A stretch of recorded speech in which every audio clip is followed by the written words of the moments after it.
What's good, YouTube? Flying Speaks back. Another video.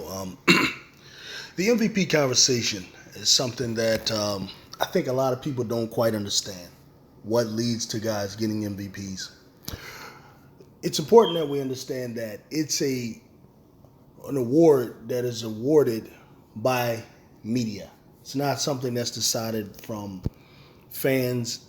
It's not something that's decided by contemporaries of the players. It's not like the coaches or anything like that. It's a complete media stat. Many people don't understand that, nor do people understand the relationship between media and sports. Sports is a spectacle. It's an event that people come to see. However, media, since sports has become very popular in American society, and it becomes something that people are interested in going to view, the media plays a role in it. The media gives money to these different sporting events so that way they can show them or present them on their airwaves. This allows commercials to offer money in order to pay for slots, right? So it's the whole thing. The job of the media is to drive the interest of the consumer to go and watch. That's what they do. That's why these shows are never really talking about who's truly the best necessarily. They more so are hyping up whoever had put forth the best performance last week, right? They have this idea that it's what have you done for me lately, which isn't really an accurate statement when it comes to sports. It's not really about substance. It's about what can I use in order to prop up or promote the next game, right? So basically, every last one of these people are responsible for being Don King or being Lou Duva. For anyone who don't know, these are famous boxing, fighting promoters. So that's what is happening here. So the issue here is Dak Prescott. I wanted to talk about this. So what I'm going to do is use a skeleton because I've been listening to a few of the different shows, and I think this one is the best one to use because you have Chris Broussard, who is arguing for Dak Prescott being in the argument for MVP, and Rob Parker providing pushback.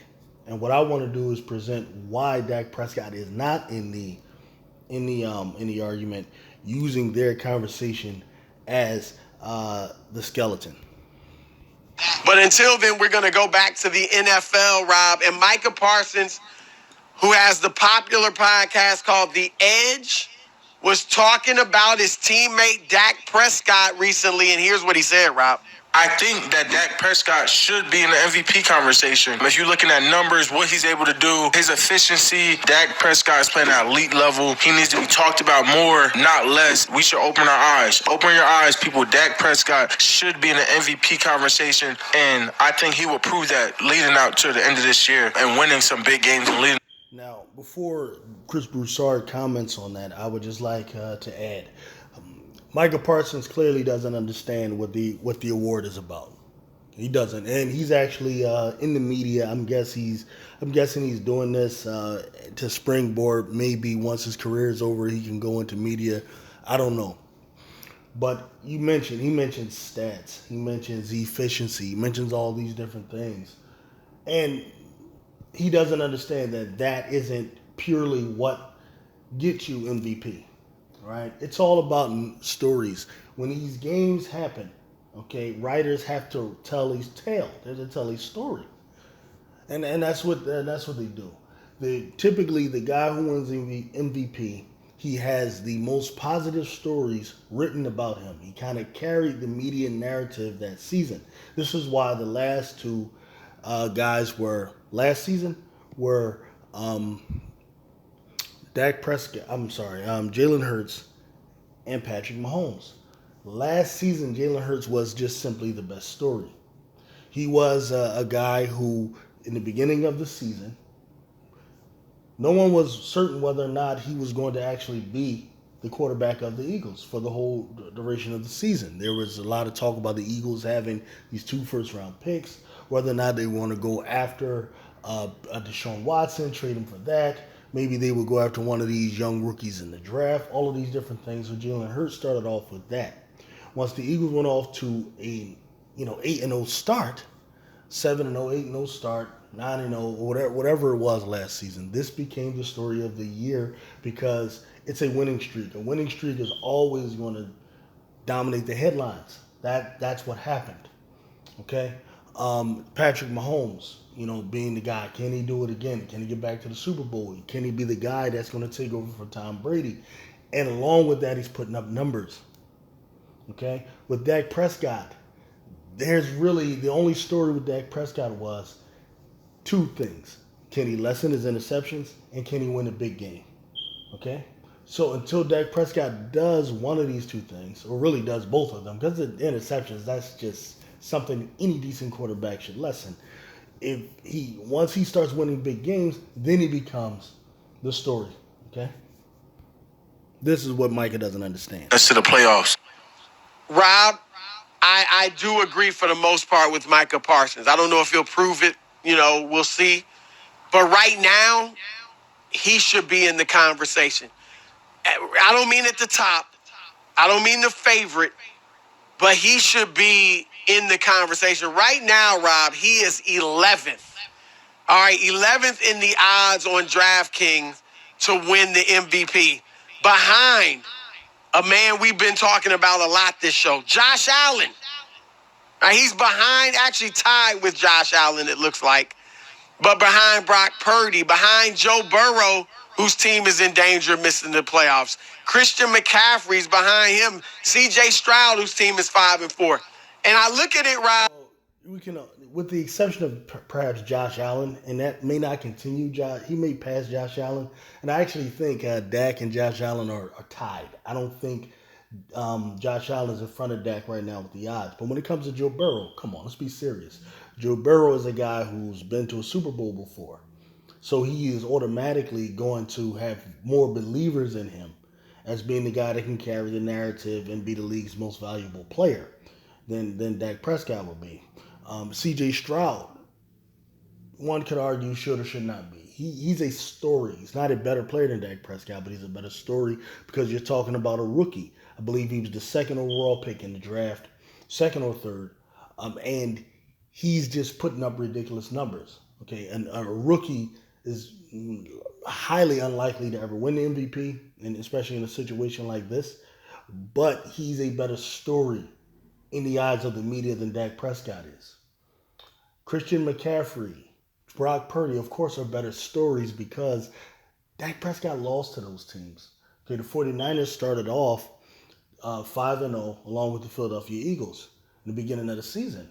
And since then, okay, they lost 3 games without a doubt, which causes Brock Purdy to drop. But he didn't drop as much to be behind Dak Prescott because when these two teams met, Brock Purdy's team blew Dak Prescott's teams out. So as far as the media is concerned, in them writing stories, there's no way they can fix their mouth to write a story that Dak Prescott should be in front of Brock Purdy. And this is despite stats. It's not a stat-driven award. It's simply not. And Dak Prescott, the Cowboys are 6-3. Dak's numbers are near the top of the league. His numbers in passer ratings, he's top 5. Touchdowns, he's got 17. That's top 5. Only 6 interceptions. People want to see him fix that. He fixed it. Throwing for 270 yards a game, nearly 270, 268. Top 10 in that, top 7 or whatever. He's having a good year. And when I look at the leaders, Rob, I'm trying to figure out why he's not even like remotely in the conversation. And I'll explain why. Okay. Dak Prescott, of course, he mentioned 17 touchdowns. He mentioned 6 interceptions. And I'll add 105 quarterback rating. I'll also add the 2,415 yards, which isn't bad numbers, okay? But I'm telling you what the media is doing. The media is looking at the strength of competition. Dak Prescott, okay, scored 12 of those 17 touchdowns happened in the last 4 weeks, okay? So that means there were 5 touchdowns prior to that. Okay, when you're talking MVP, you're not talking about what you've done in the last 4 games. The Cowboys have played 9 games. Okay, and in 4 of the first 5 games, he has 5 touchdowns. It's in the last 4 games he has 12 touchdowns. Now, one could say this is impressive. You could say that if you want. But now let's look a little closer. In those 4 games, Dak Prescott played against the LA Chargers, who have the 32nd ranked passing defense in the league. He was able to put up 272 yards and 1 touchdown. This is against the 32nd ranked pass defense in the league. There's only 32 teams in the league, so that's the worst passing defense in the league. Then he goes up against the 14th ranked passing defense in the league, the LA Chargers, which I think 14th is a little misleading. They are a horrible ranked passing defense, but whatever the case, they're middling, and he was able to give them 4 touchdowns and 1 interception for 133 passer rating. And then the third team he played was the Philadelphia Eagles, who, as great as the Philadelphia Eagles are, as much as I love the Philadelphia Eagles against the pass are 28th in the league, which is the reason many people don't believe in them. They're 28th in the league. So Dak Prescott was put up with 374 yards. I mind you, 169 of those yards was in the fourth quarter where his team was down 11 points. So one could argue these are garbage yards for 3 touchdowns. That's a good game. And then again, last week against the New York Giants, they are the 21st ranked passing defense. Okay, so that's for 404 yards, 4 touchdowns. So this here is easy. You're playing against teams that are easy to pad those type of stats on, right? It is easily conceivable that if, in a year where Sam Howell actually is leading the whole entire league in passing yards, right? If people are still going to put passing yards up there, like Sam Howell, for example, has 300 more passing yards than Dak Prescott. He has the same amount of touchdowns, and he only has 3 interceptions more. Why isn't Sam Howell part of the discussion? Well, it's because they factor more things than just yards. They also look at wins, quality of wins, and other things like that. Let's go on. And people are shocked that you even say he should be. When I look at the guys that are kind of the leaders, the Jalen Hurts, Patrick Mahomes, Lamar Jackson, even Joe Burrow, I think the perception, Rob, is that those guys they're the reason their teams win. And Dak, that's not the perception about him. It may be, he played well, he's a big part of it, but Hold on. He just mentioned Jalen Hurts, Joe Burrow, Patrick Mahomes, right? He just mentioned 3 guys that have been to the Super Bowl. Okay, when you've done that, you're automatically going to be perceived differently. Okay, you win your division, you've been to the Super Bowl, people are going to automatically believe in you. Like, listen, guys, okay? I'm a Joel Embiid fan as a Sixers fan, all right? I may believe all I want in my heart that Joel Embiid is as good as Jokic. I may believe that. I may believe he's as good as Giannis. But it would be asinine for me to sit up here and argue with people about that. All right, someone says Giannis is better, and someone says that Jokic is better. I have to accept that right now until Joel Embiid changes that narrative. What I don't get about Dallas Cowboy fans and supporters is why they feel Dak Prescott is not on him to change the narrative. That somehow other people are supposed to see him the way they want to see him. It doesn't work that way, folks. perception is those guys lead their teams to wins, and Dak just plays well, but the defense leads them or whatever else it may be. I think that's part of it. And secondly, Rob, I think that being the Cowboy garbage time. That phrase never sounded quite right because no part of football. Cowboys quarterback, while it helps him in a lot. My apologies. I did not pay for premium this month, so I'm sorry about that. In a lot of ways, it's giving him more celebrity and, status than he otherwise would have, being that a guy that's never even gotten to a Super Bowl, and isn't viewed as one of the top 5 quarterbacks in the league. I think in this case it hurts him because everyone every Cowboys game is a big one because Jerry Jones talks so much and Micah's talking like they're America's team, so every game is huge. And when they pummel these tomato cans, people, okay, fine. But then they got destroyed when everybody's watching because it's the Cowboys. It was a huge game, and they got destroyed by San Francisco. And Dak played poorly. And then they lose. Well, it looks like you're answering your own questions and explaining why it is what it is, Chris. Like, what is Broussard doing right now? You're explaining the other side. That's weird. What is your position? He played well, but they still lost to Philadelphia. So I think the fact that there's such a heightened... Not only did he lose to Philadelphia, one could easily surmise that he's the reason he lost to Philadelphia. Okay, missing passes to, I believe it was to Cooks when he passes to the tight end, and then the tight end doesn't know how to get his whole body into the end zone. All right, and then you have a chance to get a conversion, and you run out of bounds. Okay, like those are mistakes that Dak Prescott made, and they're not that different from what transpired in those losses to the 49ers in the playoffs. Like, people just don't believe you're not going to be the story that drives the league, which is what the MVP really is. You're not going to be that story if you have these types of blunders, constantly on tape that are leading to losses. Focus on the Cowboys that when he has a bad game, because all the leaders have had bad games, but when he has a bad game, there's more of a focus on it, especially when they got destroyed in that game. And then they lost a big game, not a big game, but lost to Arizona. And again, because it was the Cowboys, it's a big game. So those are why I don't think he should be leading by any stretch, but I think he should be 5th, 6th, somewhere around there. And the fact that he's not even like a whisper is interesting to me, Rob, because 5th or 6th over who? Okay, I think the leaders, I don't know, I haven't looked at the official leaderboard, but it should definitely be Jalen Hurts in my opinion. His team is 8-1.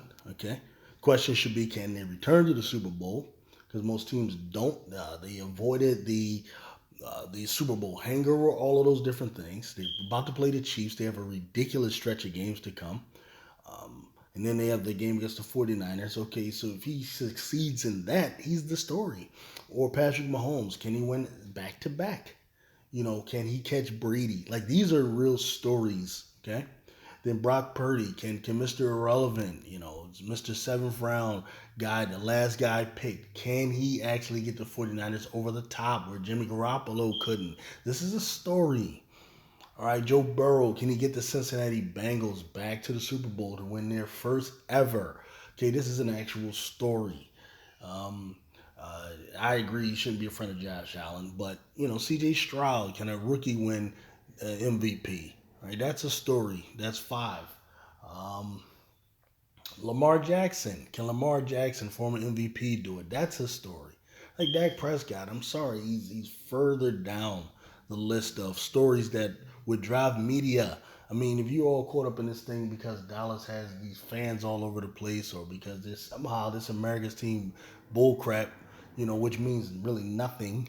Like, if that's what you're just into, and you think he should be in there because of that, or you think because he beat, 3 teams with defenses that are in the 20s against the pass and put up a bunch of stats against them, then, well, the media doesn't agree. All the other guys, all the other teams that are 6-3 or above, the quarterbacks that aren't mentioned, Kenny Pickett, Trevor Lawrence, Deshaun Watson, we know why they're not mentioned in it. Their stats aren't close to Dak Prescott's. But his numbers are good, but he's still not in the hunt. Yeah, I'm with the hunt. him being out of the hunt. I don't think he's an MVP candidate at all. I think, you Rob Parker be dying. heard me call Matthew Stafford over the years Stat Padford. I'm going to call Dak Padford because he's padded his stats, and I'm not mad at him, Chris. I'm not mad at him for piling up on these bad teams. They beat the Giants twice, the Jets, the Patriots, the Rams, and then they beat the Chargers. Those are the teams that they beat. In a number of those games, it wasn't even his stats that did it. Like the first game against the Giants, he didn't have great stats. It was the defense. They smothered that team. Same thing with the Patriots. His stats weren't all that. He smothered that team. He had good stats against the Jets. But in the Jets game, I think is a little... I give the Cowboys credit for it, but the Jets were on the road after playing an emotional game against the Buffalo Bills. Anyone who knows football, they understand. Okay, if you have an emotional game against, division rival, big division game, typically that next game, you're just not, you're not the same. But, whatever. I give Dallas that. But in most of those games, the exception of the Jets game, Dak didn't really put up great numbers. He just started putting up numbers this last 4 stretch. And like I said, 3 of those teams are in the bottom third of pass defenses. And so when you look at it, you can look at just stats, and that's why no one has them up there, because it's not just a stat-driven, no matter what, you just put up these numbers. It is about quality of opponents. It's about winning other games. It's like not wetting the bed in the moments that you've been waiting for. Those are the things that are holding Dak Padford back, not being a Cowboys quarterback, because we've seen him wet the bed too often in some of these games. And this year, the Giants just got awful. Twice they beat them. The Jets, awful. The Patriots can't score, awful. The Jets haven't been awful defensively. They've actually played really well against some of the top quarterbacks in the league. Not with the. I'm just saying, but the Jets. Well, they gave up. I know everybody likes their defense, but then who they lose to the Chargers recently? What they give up? The Cowboys defense smothered the Jets. That's what happened. That was the story of that game. 27 or 28 points. They're not shutting people out. My point is that I disagree with the Jets. All right, I'm just saying playing well against these top guys. Okay, but I'm well against them. Okay, but my point is that these bad teams he's feasted on, and you're not going to win an MVP that way, and that's why he's not at the top. It has nothing to do with the Cowboys. It's that people are going to look at it. Nobody says he should be at the top, though. You don't even think he should be a mention? Well, if you're 11th, then no, you're not even. That's not really a mention. No, that's what I'm saying. I'm saying he shouldn't be. No, that's where he belongs. Somewhere around there. Nah, he belongs. All right. I don't have one iota, one scintilla, one millimeter, Chris, 1 inch to say that Dak Prescott, I thought at all that he should be mentioned for MVP this year. Like zero, nothing. I cannot even form the words out of my mouth that he's the MVP or should be running for it. So me and you don't see the same. I'm just saying. You got to give me some facts. Philadelphia, they lost. He played well, 374 yards, 3 touchdowns, no picks. The Rams. Yeah, so does Sam Howell. Sam Howell played better against the Eagles than Dak Prescott did. Decent team, 300 yards, 4 touchdowns, a pick. Chargers, playoff team they're in the hunt for the playoffs. Are they? Completed 4 and 5. They just gave up 500 yards to the Lions. That's in the hunt. And the Lions are a legit team. But he completed 70% of his passes, 272 yards, and a touchdown, no picks against them. The Jets, who Patrick Mahomes struggled against. Josh Allen has struggled against. Chris, are they a good team, yes or no? They're a good defense. And that's are they a good team is what I asked you. They're 4 and 5. Are they 4 and 5 and in the hunt? They're decent. Their defense is really good. Are they a good team? It's a simple answer. Yes or no. Yes or no. Are they a good team? Dak Prescott, 255 yards, team? 2 touchdowns. I answered your question. No, you didn't. They got a really good defense, and they're a decent team. He's not the MVP, Chris. You can read the stats up and down. You can make your case. I'm telling you that people don't view him as an MVP. Because there have been those bad games, and when you pile up on the Giants and some of these other teams, you want to call the Rams a good team, call them a good team. You want to call the Chargers a good team, call them a good team. Look at the teams that they've beaten. Who has a winning record out of those 6 teams? Nobody. Exactly. You, like I said, Nobody. I gave you the numbers. I just gave you the numbers. Nobody. The New York. All I'm saying is he should be in the discussion. Josh Allen should be higher than him. Chris, name the winning team that he beat this year. Can you name He that? hasn't beat. I don't know that he's beaten all right. a winning team. Okay, that's all. Okay. But that doesn't mean he's not having a good season. The MVP of the league is going to be a guy who went through the year and didn't beat a team over 500. That's going to be your MVP? He's going to have. As people always say, you could have made a better argument for Kirk Cousins last year than for Dak Prescott this year. Simple and plain. Oh, that's why he's not in the conversation. That's why he's not in the conversation. He's going to have to beat some teams over 500. The New York Jets made Patrick Mahomes struggle. They made Josh Allen struggle. They beat Jalen Hurts, and he. Oh my God! All right, this is stuff I'm talking about. So yeah, that's pretty much it. I wanted to use that one because on most of these other shows, I thought they were just ridiculous. Some of them saying he's playing the best football right now, and like I said, it's easy against in that last 4-game stretch. He played against some of the worst pass defenses in the league. Right. If you look at the numbers, you just look at stats. Sam Howell has put up better numbers than Dak Prescott. All right, they have the same number of touchdowns. He has 300 more passing yards, but just has 2 or 3 more interceptions. Right. So that's all right now. Peace.